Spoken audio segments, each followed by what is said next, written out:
เบิ้งหาเบิ้งตะผากนะเงยจมูกกระหักไป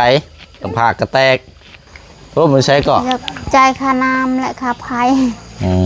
บอกค่าน้ำนี่ต้องหารกันได้ค่าน้ำซอยกันแล้ววะให้จังแบบเว้าเองกับอายเราเฮาเว้าแบบจังหน่อยเป็นผิดกันเองจังหน่อยว่าเขาอยากได้ไปเขาอยากให้ซอยโพดเนาะก็ต้องให้ทั้ง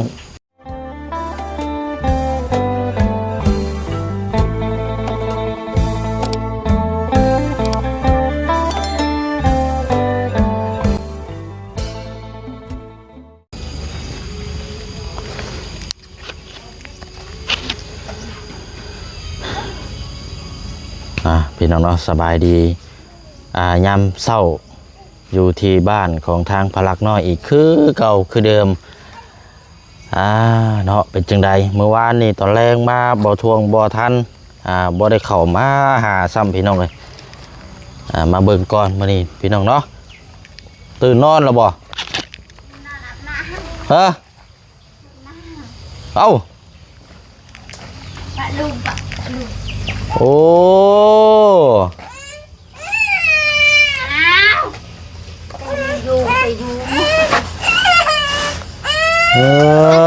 โธ่ไปในไทยอ่ะนะฮะตะภาคล้มอีกแล้วนี่ลงอยู่นี่ว้าหนักลบมีบาดแผลเบิ้งหาเบิ้งตะภาคนะเงยจมูกกระหักไป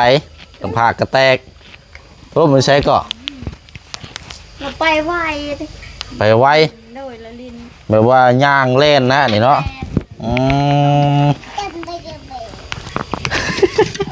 ไม่ลูกอ่ะไม่ลูกดีลูกอ่ะไม่ดีอ้าวกินแล้วข้าวได้แล้วกินแล้วว่าข้าวนะเอานี่มาเยี่ยมมายามอีกคือเก่าเอาได้ไปได้ลูกไปขอบใจขอบใจว้าวขอบใจพูดดีดอเนาะ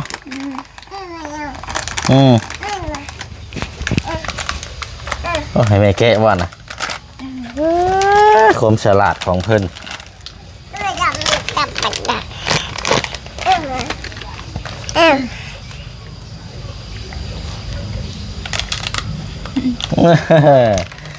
น้องฮังอันนี้ก่อนเอาเนาะกะนี่นัวทั้งกระเจืองไปเล่นวิ่งมอเตอร์ไซค์อีกคือเก้าบ่ไปรับจ้างเนาะโอ้เป็นนี่ใดเนาะใช้นอกคนไปแล้วบ่ใส่ไปแล้วออกแล้วบ่เป็นยังไงมีลูกค้าอยู่บ่เมื่อวานนี่บ่มีเลยเมื่อวานนี่เราก็ไปบ่เราเมื่อแต่หายเราไปมื้อนี้ก็ไปคือเก้าบ่สรุปแล้วนี่เราไปจังมื้อ2-3 มื้อแต่ว่าไปมื้อแรกนั้นได้อยู่บ่ไปมื้อแรกเราได้ได้อยู่บ่ได้เท่าไหร่น่ะเราก็ให้เงินเจ้าฮู้นำอยู่บ่ได้เงินเราได้ตอนนั้น2 เที่ยวเราไป2 เที่ยวดู300,000เราได้300,000เนาะโอ้มื้อนี้ก็ไปคือเก่ามื้อนี้ก็เนาะไปให้เมื่อวานนี่บ่มีเลยเมื่อวานนี่บ่มีคนเด้อเมื่อวานนี่เนาะโอ้ยเนาะเอาพี่น้องเนาะสบายดีเด้อพี่น้องเนาะสบายดีพี่น้องน้ำกันอีกเนาะยังบ่ทันได้เดินทางพอสิพาทั้งน้องคำดีคนแรกพี่น้องเนาะพาไปกวดเบิ่งขาเราฮู้สาเหตุน้ำกันนะพี่น้องเนาะว่าสิเป็นมาจังใดอันนี้กันเพราะว่าทางแม่เพิ่นว่าให้พาไปกวดเบิ่งเนาะแต่ว่าถ้าทางแพทย์ว่าผ่าตัดราคาเท่านั้นเท่านี้เฮาก็จังว่าจังคุยน้ำกันเพราะว่าทางแม่เพิ่นก็เอางบมาให้ก็มอบงบมาส่งงบมาให้ก็ประมาณ7 ล้านเนาะเป็นเงินบาทนี่มีอยู่11,000 บาทเนาะพี่น้องเนาะ11,000หรือว่า11,000 บาทแต่เขาสิได้เป็นเงินกีบกะเด็ดกะ6 680บอกคือ685ประมาณนี้แหละพี่น้องก็ไล่เบิ่งประมาณ7 ล้านน้อยๆเนาะประมาณนี้แหละมื้อนี้ก็สิเดินทางตื่นแต่เช้ามื้อนี้เนาะใครอยู่เนาะหันหน้ามาพี่นะเฮ้ยไปหันหน้าไปพุ่นปะลุงก็บ่เห็นแล้วเฮ้ยมายืนก่อนมาอ๋ออันเสือมื้อนั้นว่านี่น่ะ ได้ พอดีเลยเนาะ พอดีเลย พอดีเลยนี่ถือว่าน่าจะพอดีทุกตัวเนี่ยเนาะผ่าดีใช่ไหมนี่เห็นบ่อช่างนี่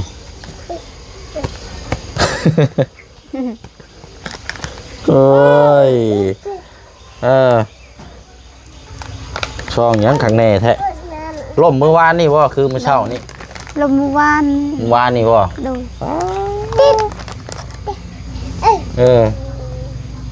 โอ้นี่เจ้าเห็นแล้วบ่นี่ตะผักแตกเจ็บบ่จมูกนี่กระแมน ได้ จมูกในมือบ่หรือว่า บ่แล้วลบแล้วนั้น ล่มคือกัน ดู มองได้จะล่มนะมองได้ล่มนะพูดบ่อย่าพูดบ่กินแม่หนุ่มเอาอันวิเอาตัวเป็นใส่มันหาน้องหางมันจะแซ่บนี่ตัวใส่กลางๆนะฮะเราดิก่อนเอาตัวเป็นใส่เอาไหม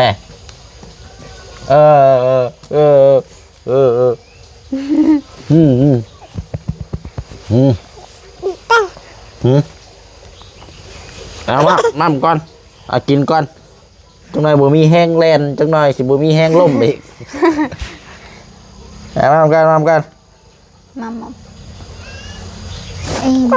เฮ้ยโอ้ได้เนาะน้องกับน้องเนาะเราเป็นใคร ใช้รถเจ้าจะใช้รถอยู่ใช้รถนะ อยู่นั่น ไม่มุ่นเนาะบ่ บ่แล้ว ยังอยู่เนาะ เลย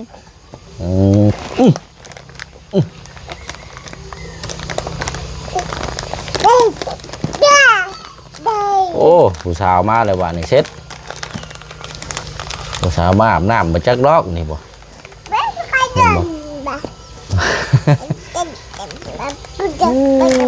เอามั่มกินอยู่บ่กินนี่นะ เราไปกินเอง กูดีเลยนี่เสือกับน้องงามดีนี่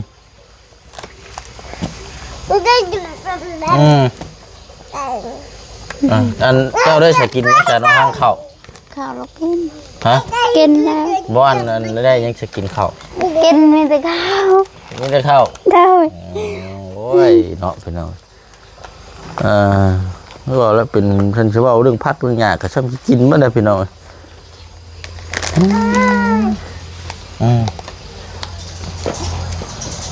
ใช่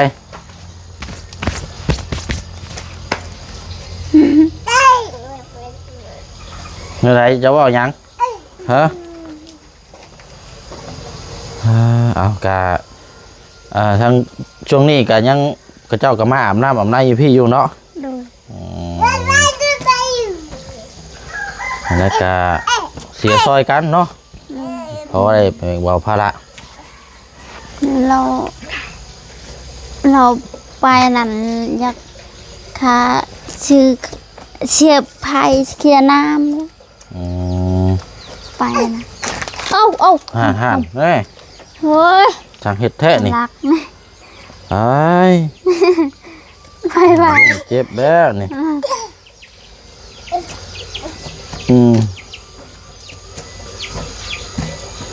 โอ้นี่กินออกไปจะเศร้าเลยนะเจืองนี่เนาะไปแต่เช้า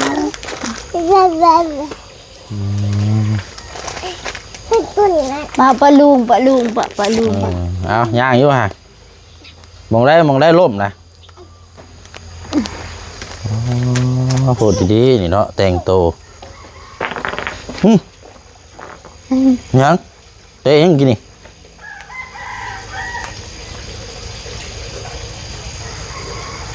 หมดดังดินได้หาในตีนนะ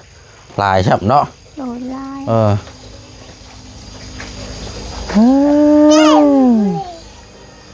ผมไปเอากระมังผมไปเอากระมังไปเอากระมัง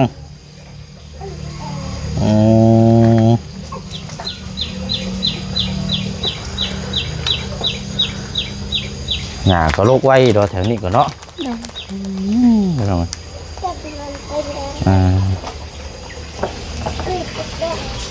พริกโอ้ยซ้ำจะกินเด้อนี่2 ก๊กนี่กะหดน้ำหดในดูแล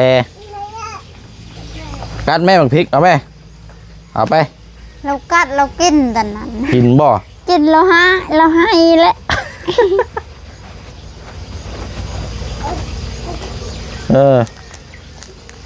มาเดิมเด้อ พลักโอ้ยเนาะเอาได้หอมแก้มอยู่ฮะมาหอมแก้มน้องอยู่ฮะ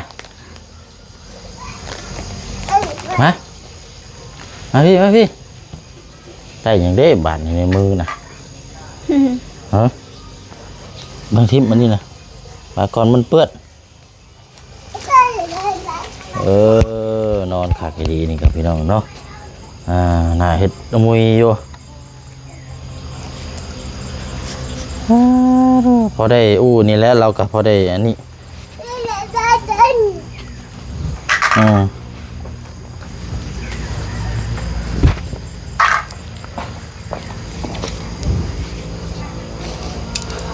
มันที่บาดมือยับพลักนอนเลย ใช่โอ้ชิงซ่าได้นี่โอ้คักได้นี่เอ็ดใช่คักได้นี่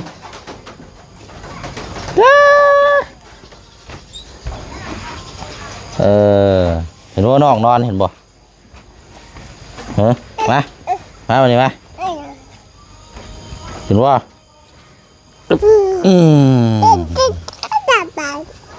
ตะภาคแตกเป็นไงใส่เกือบงามใส่ไปจับใส่เองเกือบงามเนาะใส่เอาใส่เองใส่เป็นบ่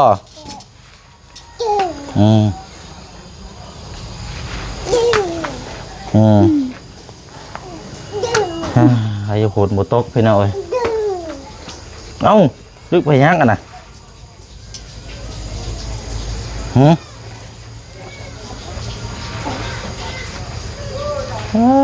เฮ็ดบาทนี่เอาให้แม่ใส่ให้ไปได้บ่ดึกขิมได้ครับผมไปแล้วกิ้งไปนี่ปลาลุงอยู่ปลาลุงไหนปลาลุงกับลุงให้หนูใส่เกือบเลยเอาเจ๊ก็โอ้แต่ผักแล้วนี่เนาะผักกระเช้า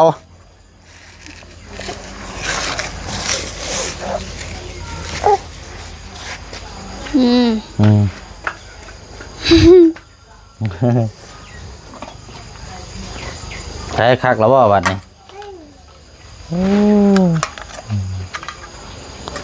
อันนี้ก็ขุดร่องให้น้ำมันไหลลงไปพุ่นดีละแปลง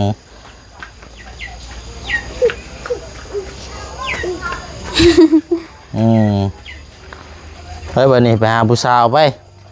ช่วงนี้ลอยออกอยู่ว่าช่วงนี้บ้าเราไม่ได้ฮะเราเคยอยู่เฮือนเราไม่ได้ไปช่วงนี้อยู่เฮือนแล้วนี่เนาะโอ้เป็นผู้ดีแล้วช่วงนี้แน่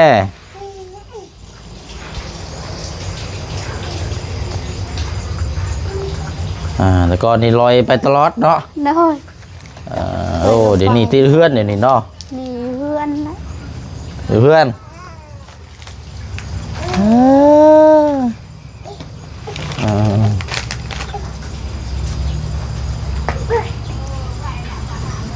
อันนี้แหละเจ้าสิลมเจ็บยอด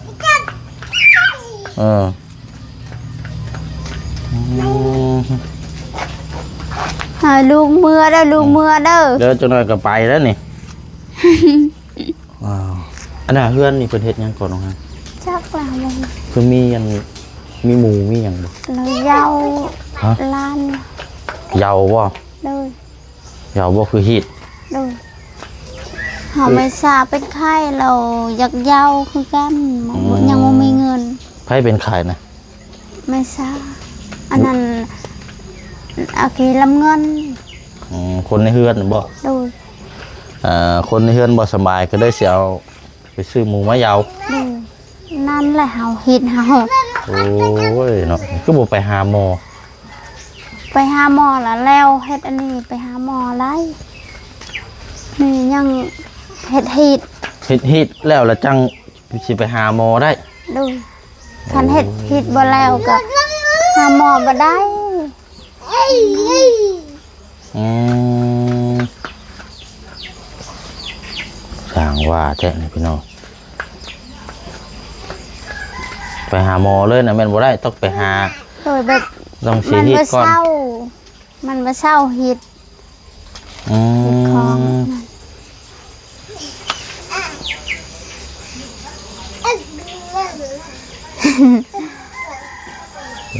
มบ่ว่าเสียงเห็นหมูตัวนึงนอนอยู่นะย่างมากินแบบเสียฮีดนะเนาะ ดู เออ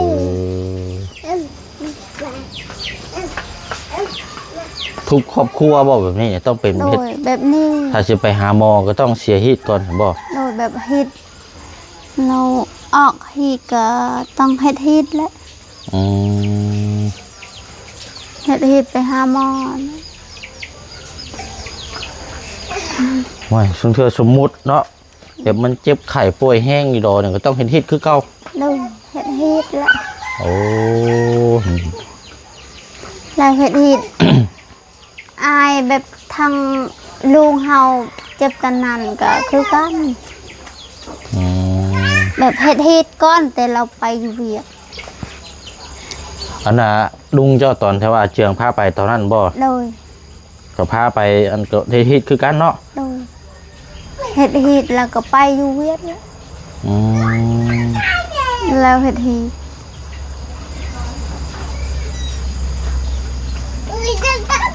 อ้าวเนาะ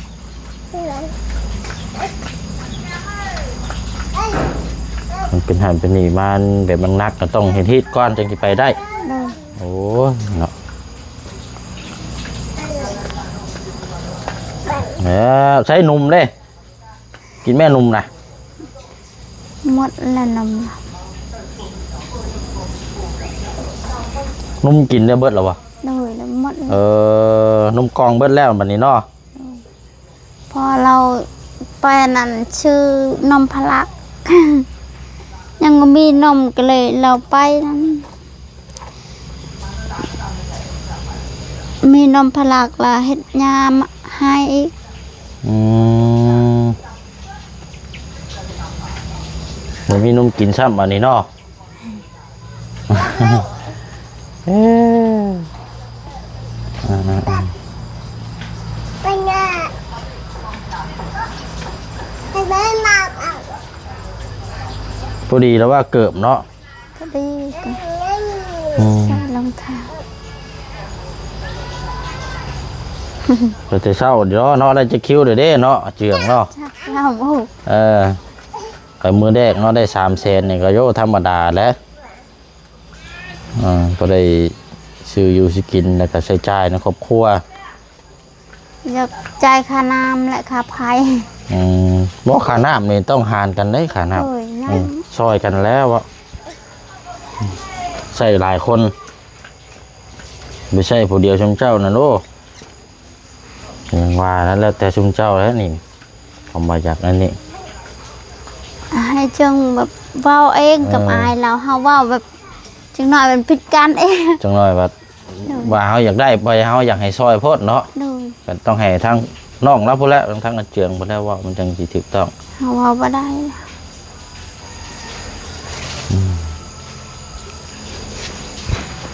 ก็สีพิษอีกเด้เนาะ ดู เฮ้ยดีละ โอ้บ่สนย้ำแหลดเลยเนาะย่างห้วนเลยบ่ได้ชุดใหม่ย่างห้วนเลยบ่สนน้ำผ้าน้ำฝนน้ำแดดเลย แบบนี้ละบ้าน โอ้แต่ว่าติดเฮือนแล้วนี่เนาะบ่ค่อยออกไปข้างนอก เราออกแล้วเฮาห้องเราไม้ แต่แล้วบัดนี้ลุงสิไปเวียกก่อนบาดนี่